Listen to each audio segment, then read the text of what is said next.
እባኮ ጌታዬ እኛ ከዘመንነውና ፒያኖ ከተጫወትነው ጥቂት ምግብ ይሰጡናል? የተረፈ ዳቦ ቢሆንም እንኳ ይስጡን። ይህ የ10 ዓመቷ ካትሪን በዊሊያምስ ቲያትር መድረክ ላይ ከከተማዋ ታዋቂ ኦርኬስትራ ስራውን ከጀመረ ጥቂት ቀደም ብሎ የጠየቀችው ጥያቄ ነበር።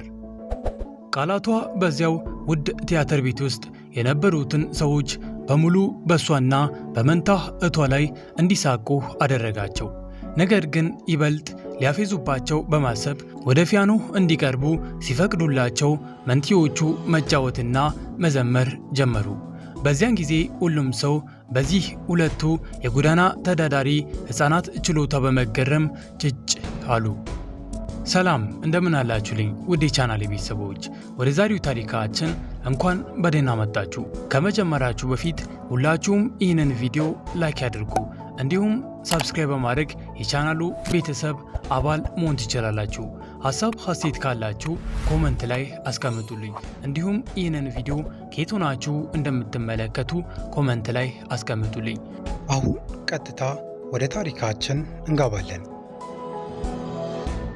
በዚያች ምሽት ዝናቡ ጨካኝ ነበር። በዙሪያው ያለው ነገር በጨለማና በቅዝቃዜ ውስጥ የተሰጠመ ይመስላል። ነገር ግን ይህ ቢሆንም እንኳ ካትሪን የተረፉትን ጥቂት ድፍረት አሰባስባ በሕይወት ለመቆየት እየታገለ በሚመስል በሚንቀጠቀጥና በጎረነ ድምፅ ለመንታ እህቷ በሹክክታ ተናገረች። የምትናገረው እያንዳንዱ ቃል በቅዝቃዜ በደነዘዘው ትንሽ ሰውነቷ ውስጥ የቀረውን የመጨረሻውን የጥንካሬ ጠብታ እንደሚጠቀም ያህል ሕመም ይሰማ ነበር። ክርስቲን፣ መሞከር አለብን፣ ወደዚያ ውስጥ መግባት አለብን አለች ካትሪን። ተንፋሿ በብርድ አየር ውስጥ እየተነነ ቅዝቃዜው በጣም ክፉና ስለታም ከመሆኑ የተነሳ ሁለቱ መንትያ እህቶች ልክ ሊጠፉ የተቃረቡ ትንሽ መናፍስት ይመስሉ ነበር። ከጠቆረው ሰማይ የሚወርድ የዝናብ ጠብታ በልጃገረዶቹ በተጨማለቀና በቆሸሸው ፀጉራቸው ላይ ይጣበቃል። በቀጭን ፊታቸው ላይ እየወረደ ከጉንጫቸው ይንጠባጠባል። የራስ ልብሳቸው ከሰውነታቸው ጋር ተጣብቋል። ይህም ካሉበት በላይ ይበልጥ ትናንሽና ረዳት የሌላቸው እንዲመስሉ ያደርጋቸዋል። ክርስቲን በኃይል ትንቀጠቀጥ ስለነበረ ሰውነቷ ሙሉ በሙሉ የሚሰባበር ይመስል ነበር። ከንፈሮቿ ወደ አስፈሪ ሰማያዊ ወይነጠጅ ቀለም ተቀይሯል። ካትሪን አልችልም፣ እጆቼን ሊሰማኝ አልቻሉም እያለች ማውራት ጀመረች። ሁሉም ነገር ያመኛል እያለች በእቅፏ ራሷን አቅፋ ስቅስቅ ብላ አለቀሰች። ድምጿ ከመዳከሙ የተነሳ መሬት በሚመታው የዝናብ ድምፅ ሊዋጥ ምንም አልቀረውም ነበር። በጣም ተርቤያለሁ፣ የሆነ ነገር ከውስጤ እየበላኝ እንደሆነ ይሰማኛል እያለች ማልቀሷን ቀጠለች። ካትሪን በ10 ደቂቃ ብቻ የምትበልጥ ታላቅ መንትያ ብትሆንም ከዕድሜዋ በላይ በጣም እንደጠነከረ ሰው መሆን እንዳለባት ተሰማት። የእህቷን የቀዘቀዘ እጅ አጥብቃ ያዘች። በዚያ ንክኪ ሙቀት ለመስጠት ከልቧ ድፍረትና ተስፋ ወደ ክርስቲን ለመጠጋት ሞከረች። ነገር ግን እውነታው በእሷ ዘንድ የቀረው ሙቀት፣ ድፍረት ወይም ተስፋ በጣም ጥቂት ነበረ።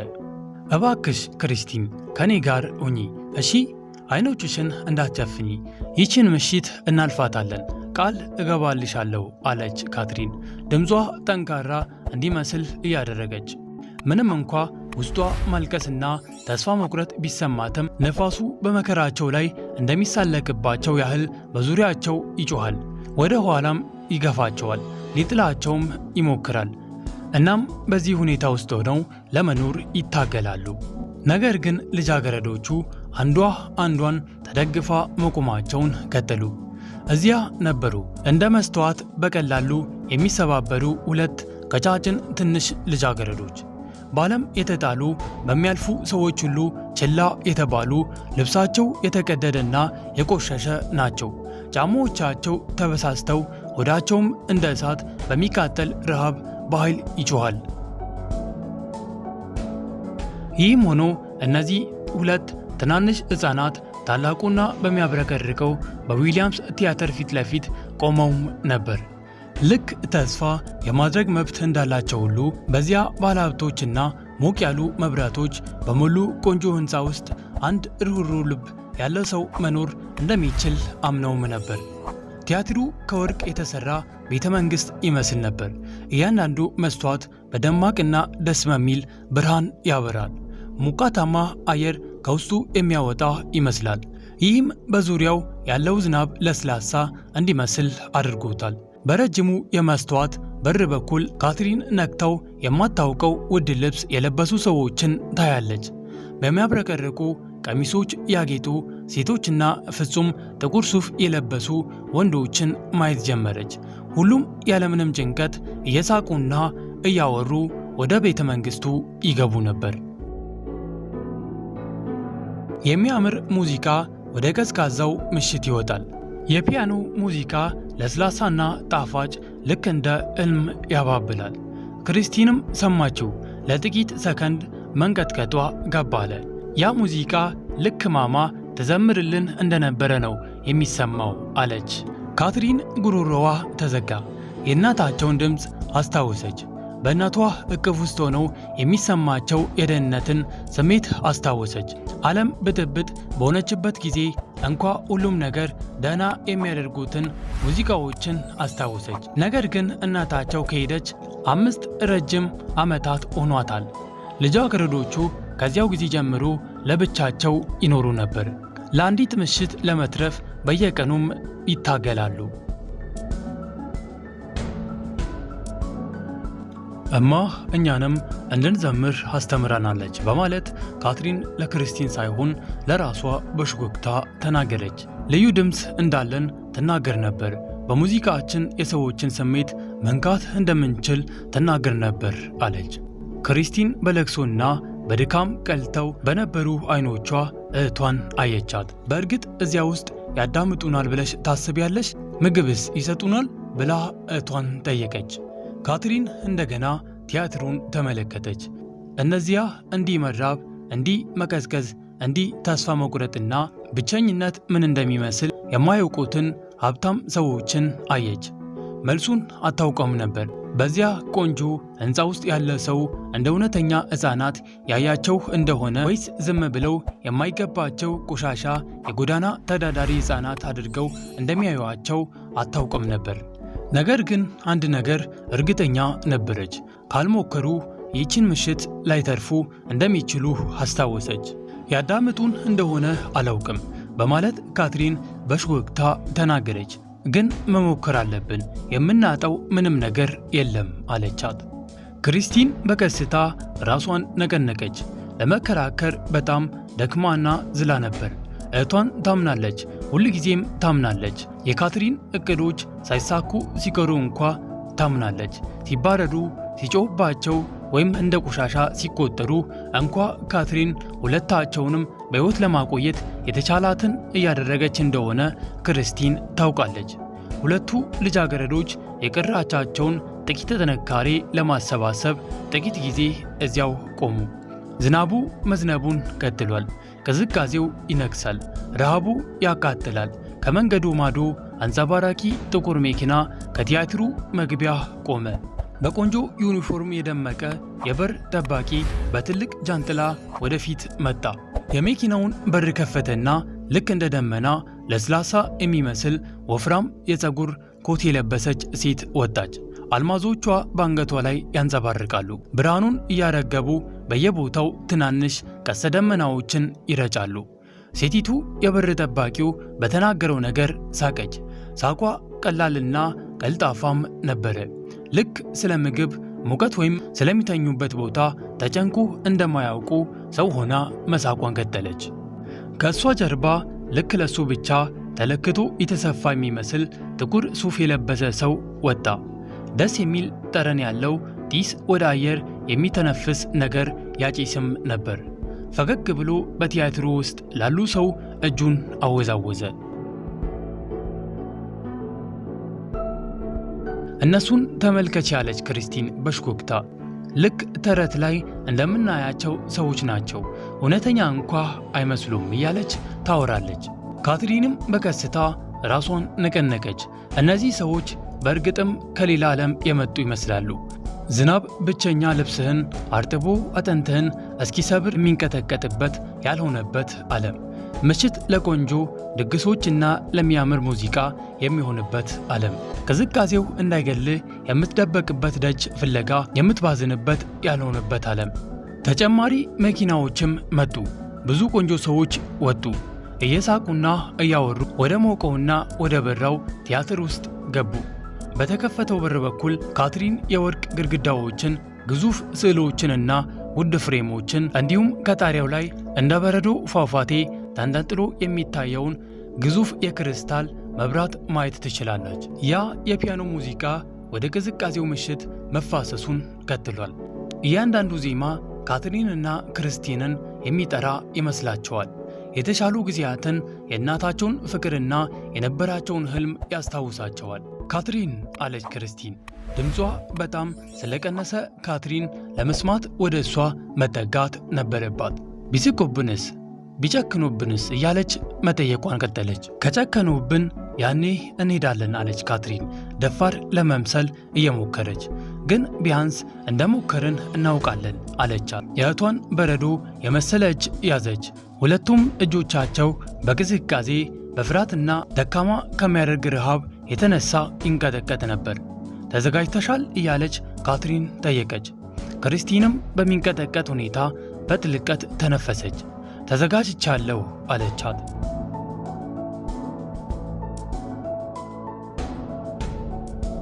በአንድነትም ሁለት ትናንሽ ልጃገረዶች ከመንደሩ ዳር ወርደው ወደ አስፋልቱ ገቡ። አንድ መኪና ጥሩምባ ሲነፋባቸው ደንግጠው ወደ ኋላ ዘለሉ።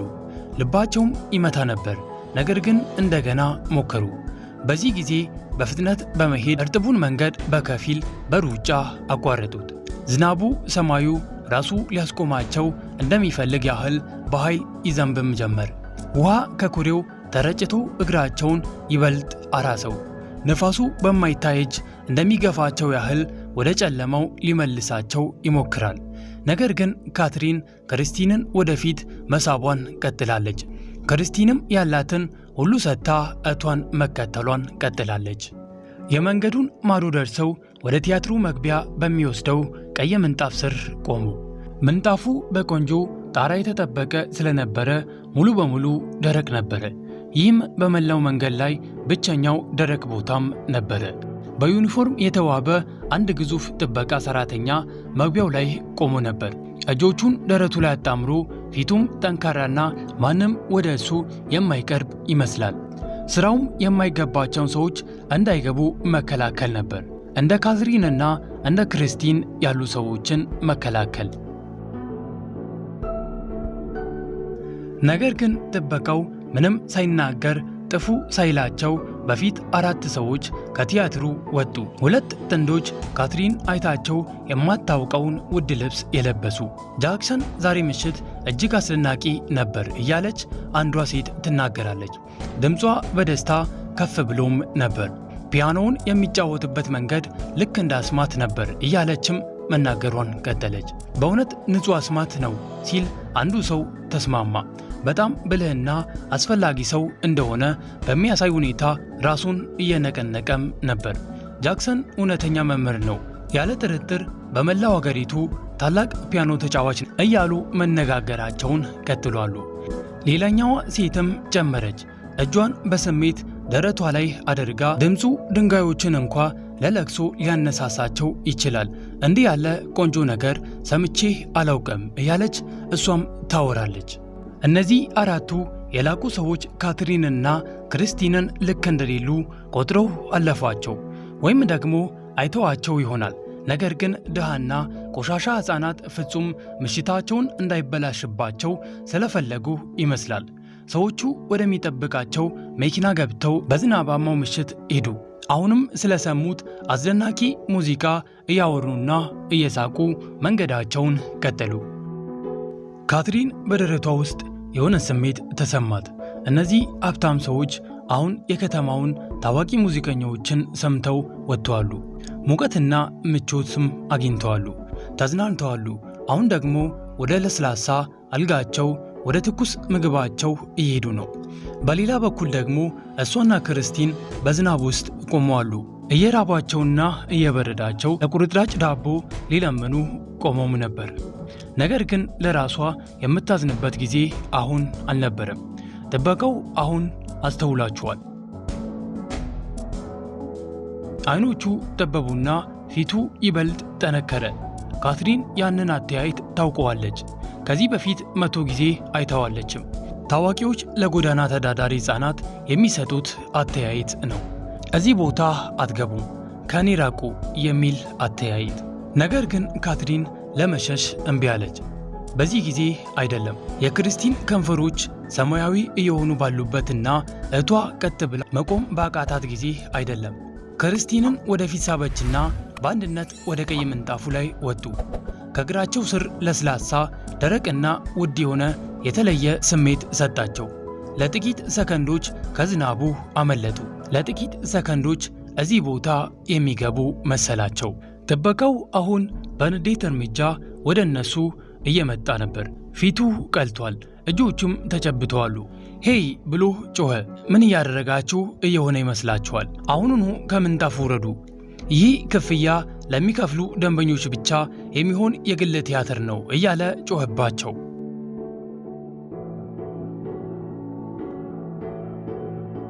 የካትሪን ልብ ሊፈነዳ እስኪመስል ድረስ በፍጥነት ይመታ ነበር። አፏም ደርቋል። እግሮቿ እንደ ጄሊ ፈሰሱ። እያንዳንዷ የሰውነቷ ክፍል ሮጦ ለመደበቅ ፈልጎ ነበር። ነገር ግን ክርስቲ አሰበች። ስለ እህቷ የቀዘቀዘ እጅና ባዶ ሆድ፣ ስለ እናታቸው ምንም ቢፈጠር ሁልጊዜ ክርስቲንን ለመጠበቅ የገባችው ቃል አሰበች። ከቲያትሩ ስለሚወጣው ሙዚቃም አሰበች። ተስፋ የሚመስል ሙዚቃ። እናም ለመናገር አፏን ከፈተች። እባኮ ጌታዬ አለች ካትሪን፣ ድምጿ እየተንቀጠቀጠ ግን ቁርጠኛ በሆነ ሁኔታ። ምንም ችግር መፍጠር አንፈልግም። እኛ የምንፈልገው ለሰዎች መዘመር እንደምንችል ለመጠየቅ ነው አለች። እና እኔና እህቴ በጣም በጥሩ ሁኔታ መዘመር እንችላለን። ማማ አስተምራናለች። አንድ ዘፈን ብንዘምር፣ ምናልባት ፒያኖ ብንጫወት እያለች መጠየቋ ቀጠለች። አብደሻል ወይ እያለ ጥበቃው በንቀት አቋረጣት። ራሳችሁን ተመልከቱ፣ ቆሽታችኋል፣ ትሸታላችሁ። እዚያ ውስጥ ያሉ ሰዎች የጎዳና ተዳዳሪ ሕፃናትን ማየት ወይም መስማት የሚፈልጉ ይመስላችኋል? ይህ የዊሊያምስ ቲያትር ነው እንጂ ለጎዳና አይጦች የሚሆን የበጎ አድራጎት ድርጅት አይደለም አላቸው።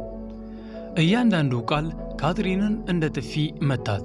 የጎዳና አይጦች እንዲህ ነው የጠራቸው፣ ልክ ሰው እንዳልሆኑ ሁሉ። ክርስቲንም ማልቀስ ጀመረች። ዝምተኛ እንባዋ በፊቷ ላይ ካለው ዝናብ ጋር ተቀላቀለ። ነገር ግን ካትሪን አልተንቀሳቀሰችም። እዚያው ቆመች። የእህቷን እጅ እንደያዘች በሆነ መንገድ ይህ እንደሌላ ጊዜ በከንቱ እንደማያልቅ ተስፋም አደረገች።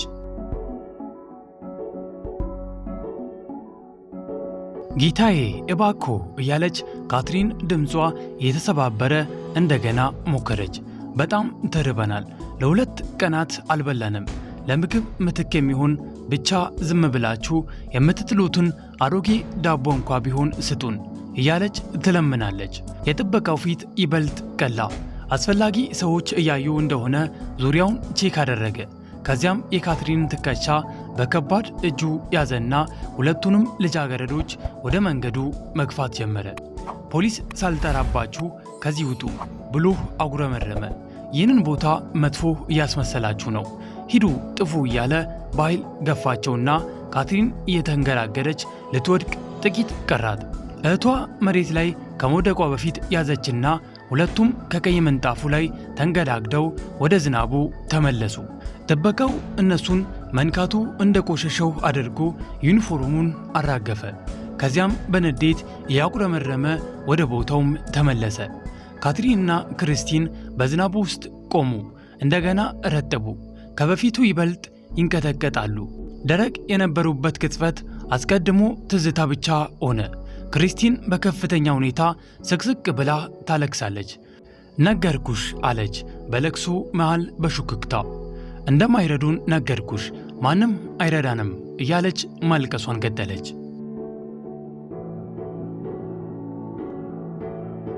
ካትሪን በብርድ ፊቷ ላይ እንባዋ ትኩስ ሆኖ ሲወርድ ተሰማት። ክርስቲን ትክክል ነበረች። ማንም አይረዳቸውም ነበር። ዓለም ሁሉ የጎዳና ተዳዳሪ ሕፃናት ግድ እንደማይሰጡት፣ ርኅራኄ እንደማይገባቸው፣ በሕይወት መኖር እንደማይገባቸው ወስኗል። ነገር ግን በተስፋ መቁረጥና በድካም ጭጋግ ውስጥ ካትሪን አንድ ነገር አየች። በቲያትሩ ጎን በኩል አንድ ትንሽ በር ነበረ። በከፊል በቁጥቋጦዎች ተደብቋል እና ትንሽ ተከፍቷል። አንድ ሰራተኛ ቆሻሻ ከረጢት ይዞ ወጣ። ወደ ውስጥ ሲመለስ ግን በሩ ሙሉ በሙሉ አልተዘጋም፣ ትንሽ ተከፍቶም ቀረ። የካትሪን ልብ እንደገና በፍጥነት መምታት ጀመረ። ግን በዚህ ጊዜ ከፍርሃት ሳይሆን ከዕድል የተነሳ ነው። ክርስቲን ብላ እህቷን ወደ ራሷ ሳበች በሹክታ። ተመልከቺ፣ ያ በር ተከፍቷል አለቻት። ክርስቲንም ተመልክታ በሩን አየች። አይኖቿም ተለወጡ። ካትሪን፣ አይሆንም፣ አንችልም፣ ያ ከፊት ከመግባት የባሰ ነው። ሰርቀን ስንገባ ቢይዙንስ አለች። ካልሞከርን እዚህ ብርድ ውስጥ እንሞታለን አለች ካትሪን በቁርጠኝነት። የእህቷን ፊት በሁለት እጇ ይዛ ክርስቲንን እንድታይ አደረገቻት። ስሚኝ ማማ፣ ድምፃችን ልዩ እንደሆነ፣ ሙዚቃችን የሰዎችን ልብ መንካት እንደሚችል ትናገር ነበር። ምናልባት ወደ ውስጥ መግባት ከቻልን፣ አንድ ሰው እንዲሰማን ማድረግ ከቻልን ይረዱናል አለቻት። ክርስቲን ተጠራጠረች፣ ግን ለመከራከር በጣም ደክማና በርዳ ነበር። እሺ አለቻት በሽኮክታ። እሺ እንሞክር አለቻት። ካትሪን ለጥቂት ጊዜ ጥበቃውን አየችው። ወደ እነሱ ጀርባውን ሰጥቷል። ሌሎች አስፈላጊ እንግዶችን ለመጠበቅ መግቢያውን እያየም ነበር። አሁን አለች ካትሪን በሽኮክታ። እጅ ለእጅ ተያይዘው ሁለት ልጃገረዶች በረጠቡ አስፋልት ላይ ወደ ሕንፃው ጎን ሮጡ። ከቁጥቋጦው ጀርባ ተደበቁ። ልባቸው ማንም የሚሰማው እስኪመስል ድረስ ይመታም ነበር። ነገር ግን ማንም አልመጣም። ምንም አልጮኸም። ማንም አላያቸውም። ካትሪን የጎኑን በር ትንሽ ገፋ አደረገችው። ሞቃታማ አየር ወጣ። የቀዘቀዘ ፊታቸው እንደ ሰማይ ስጦታ መታቸው። በውስጥ ድምፆችን፣ የእርምጃ ድምፅና የሙዚቃ መሳሪያዎች ሲስተካከሉ ይሰማታል። ያ የፒያኖ ሙዚቃ አሁን ከሕንፃው ጥልቀት በከፍተኛ ድምፅ ይሰማል። ነይ አለቻት ካትሪን ለክርስቲን። እናም በአንድነት እየፈሩ ግን ተስፋ ቆርጠው ሁለት የጎዳና ተዳዳሪ ሕፃናት ወደ ዊሊያምስ ቲያትር ውስጥ ሰርገውም ገቡ። በቲያትሩ ውስጥ ያለው ሙቀት እንደ ብርድ ልብስ ጠቀለላቸው። ለጥቂት ሰከንዶች ካትሪንና ክርስቲን ሙቀቱ ወደ ቆዳቸው ሲገባ እየተሰማቸው ዝም ብለው ቆሙ። በጣም ደስ ስለሚል ሊያምም ምንም አልቀረም ነበር። ጠባብና ግልጽ ነጭ ግድግዳ ባለው ኮሪደር ውስጥ ነበሩ። ከፊት እንዳዩት እንደ ወርቅ ያጌጠ አዳራሽ አይደለም። ይህ ሰራተኞች የሚንቀሳቀሱበት ቦታ እንደሆነ ግልጽ ነው። ኮሪደሩ ባዶ ነበር፣ ግን ካትሪን ከቅርብ ቦታ የሰዎችን ድምፅና እርምጃ ትሰማ ነበር። ልቧ በደረቷ ውስጥ እንደ መዶሻ ይመታል። ማንም ሳያያቸው በፍጥነት መንቀሳቀስ ነበረባቸው። በዚህ በኩል ብላ ካትሪን በሽኮክታ ክርስቲንን እያሳየች ግድግዳውን ተደግፈው ሰው ቢመጣ ለመደበቅ ተዘጋጅተው ወደፊት ሄዱ። ወለሉ ከእግራቸው ስር ጠንካራ ነበር። እርጥብ ጫማቸው ደግሞ በእያንዳንዱ እርምጃ ድምፅ ያወጣል። ካትሪን ድምጿ አሳልፎ እንዳይሰጣቸው ሰጋች። ግን ከሌላ ቦታ የሚመጣው ድምፅ የእነሱ ድምፅ ለመሸፈን በቂ ነበር። ወደፊት ሲሄዱ ኮሪደሩ ወደ ሰፊ ቦታ ተከፈተ።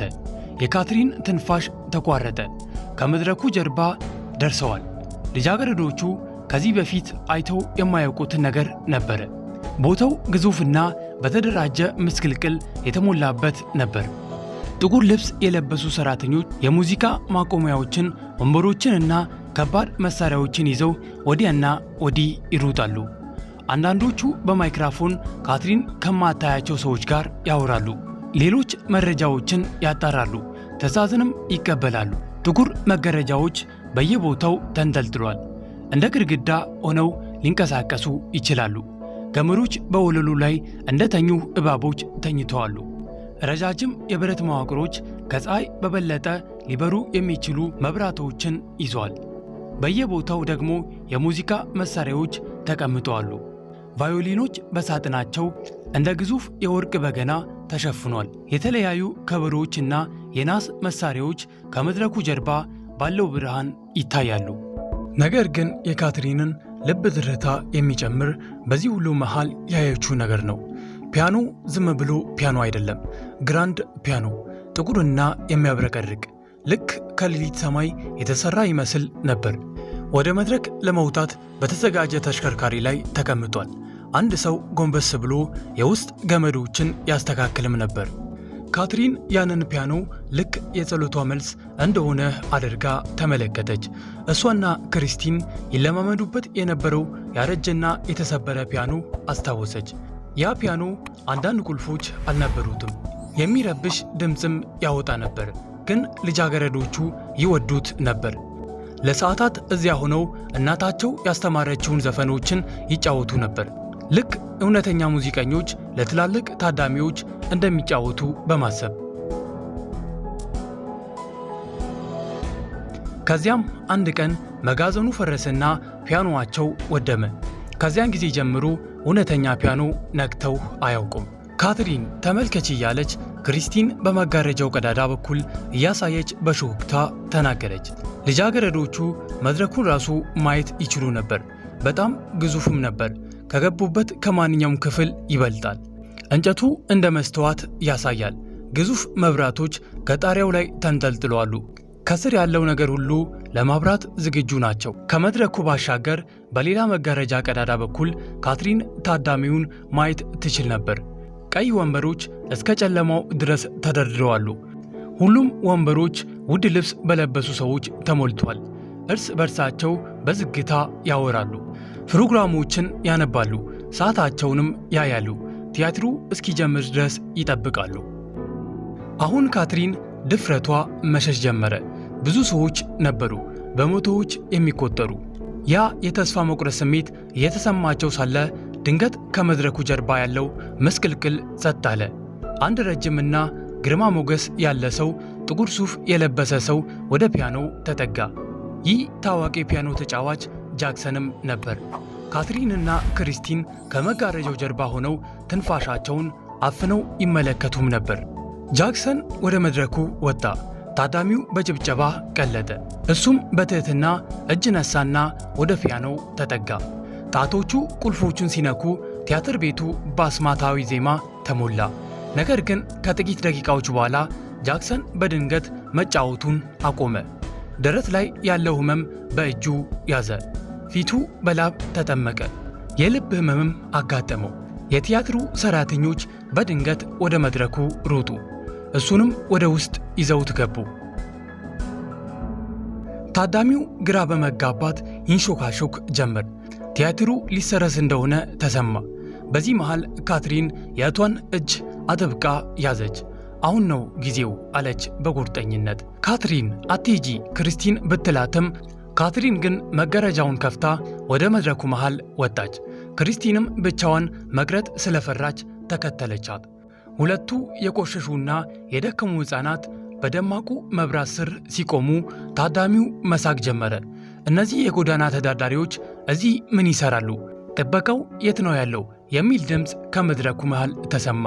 የቲያትሩ ሥራ አስኪያጅ በንዴት ወደ መድረኩ እየመጣ ሳለ ካትሪን በከፍተኛ ድምፅ እንዲህ አለች። እባክዎ ጌታዬ፣ እኛ ከዘመንሎ ፒያኖ ከተጫወትኖ ጥቂት ምግብ ይሰጡናል፣ የተረፈ ዳቦ ቢሆንም እንኳ አለች። ሥራ አስኪያጁ ሊያባረራቸው ሲል ከታዳሚው መሃል አንዲት አሮጊት ሴት ተዋቸው፣ ምን እንደሚያደርጉ እኒ በማለት ጮኸች። ሥራ አስኪያጁ በንቀት እየሳቀ እሺ ተጫወቱና ራሳችሁን አዋርዱ አላቸው። ልጃገረዶቹ ወደ ግዙፉ ፒያኖ ተጠጉ። ካትሪን ተቀመጠች። ክሪስቲን ደግሞ ከጎኗ ቆመች። ካትሪን ጣቶቿ ቁልፎቹ ላይ አሳረፈች። መጀመሪያ ተንቀጠቀጠች፣ ነገር ግን እናቷና ያን አሮጌ መጋዘን አስታወሰች። በድንገት ቲያትር ቤቱን የሚያናውጥ ድንቅ ዜማ ከፒያኖው ወጣ። ካትሪን እንደ ባለሙያ ትጫወት ጀመር። ክርስቲንም በሰማያዊ ድምጿ መዘመር ጀመረች። ድምጿ በጣም ንጹህና ልብ የሚነካ ከመሆኑ የተነሳ መሳቅ የጀመሩ ታዳሚዎች በሙሉ በመገረም ማየት ጀመሩ። ታዳሚዎችም በሙሉ ባሉበት ደረቁ። አንዳንዶቹ እንባቸው መፍሰስ ጀመረ። ሕፃናቱ የሚዘምሩት ስለ ረሃብ፣ ስለ ብቸኝነትና ስለ ተስፋም ነበር። ዘፍነውና ተጫውቶ ሲጨርሱ ቲያትር ቤቱ ለደቂቃዎች ጸጥ አለ። ከዚያም ታዳሚው በሙሉ በአንድነት ተነስቶ በከፍተኛ ሁኔታ አጨበጨቡ። የከተማዋ ታዋቂ ሰዎች በእንባ ተራይተው ይጮሁም ጀመር።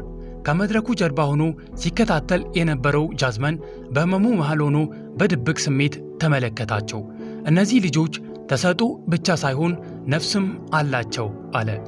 በዚህችም ምሽት ካትሪንና ክርስቲን የተረፈ ዳቦ ብቻ አይደለም ያገኙት። ጃዝመንና የቲያትሩ ባለቤቶች ሕፃናቱን በጉዲፈቻ ወሰዷቸው። ካትሪንና ክርስቲን ምርጥ የሙዚቃ ትምህርት አግኝተው በዓለም ታዋቂ ሙዚቀኞች ሆኑ። ያቺ ጨካኝና ዝናባማ ምሽት ለሁለቱ መንትዮች የመከራቸው መጨረሻና የክብራቸው መጀመሪያም ሆነች። ዛሬ ካትሪንና ክርስቲን በትላልቅ መድረኮች ላይ ሲጫወቱ ሁልጊዜም ያችን ምሽትና እናታቸው ያስተማራቸውን ሙዚቃ የሰዎችን ልብ ይነካል የሚለውን ቃልም ያስታውሳሉ።